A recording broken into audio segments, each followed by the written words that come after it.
Okay, so the last of the three key concepts we're going to look at here, already looked at resources and capabilities, are core competencies. And as you can see here, it's going to be with a little help from our friends. Why are they there, you ask? Oh dear, it is with the old Apple core competencies. Yes, I actually just said that. Our friends Ryan and Marjorie Tyrell up here, or Natalie Dormer, as she probably prefers, are going to help us talk about those capabilities that do serve as a source of competitive advantage for a firm over its rivals. And as I say, these are what we know as core competencies. They're those capabilities that distinguish the firm competitively and give it a unique identity. So they're the thing that set it apart from its rivals.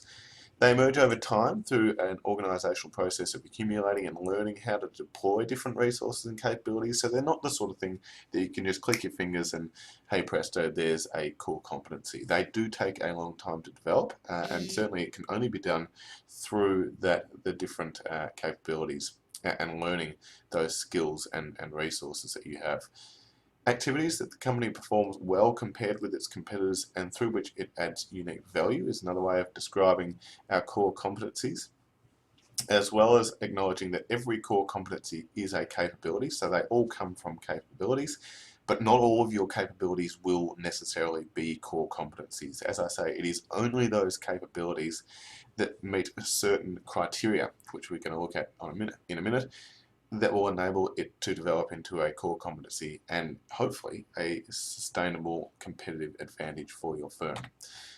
And this is where an important theory known as the resource-based view, or the RBV, comes in very handy. Now, according to this theory, capabilities need to meet 4 criteria in order for them to be considered core competencies, which in turn will provide a source of sustainable competitive advantage. So in order to achieve that sustainable competitive advantage, we need to have core competencies.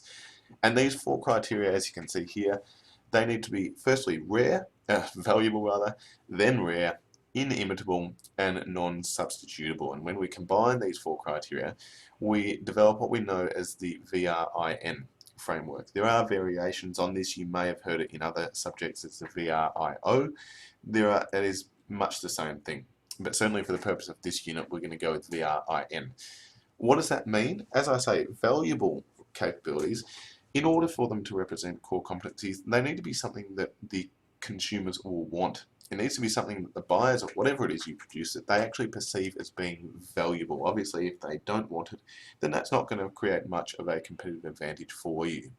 They need to be rare capabilities as well, so they can't be possessed by many other firms, because let's face it, if everybody was able to do or perform these capabilities, then they wouldn't provide much of an advantage for those firms that did. They need to be inimitable.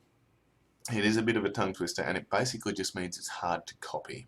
So that can be, as you can see here, come in a variety of different forms. But as long as it is not easy for them to, they might be able to recognize it. Even if it's rare, they might be able to recognize it. But if they cannot copy it easily, then that also will help create a sustainable competitive advantage. Finally, it needs to be non-substitutable, the capability as well. What that means is there needs to be no strategic equivalent.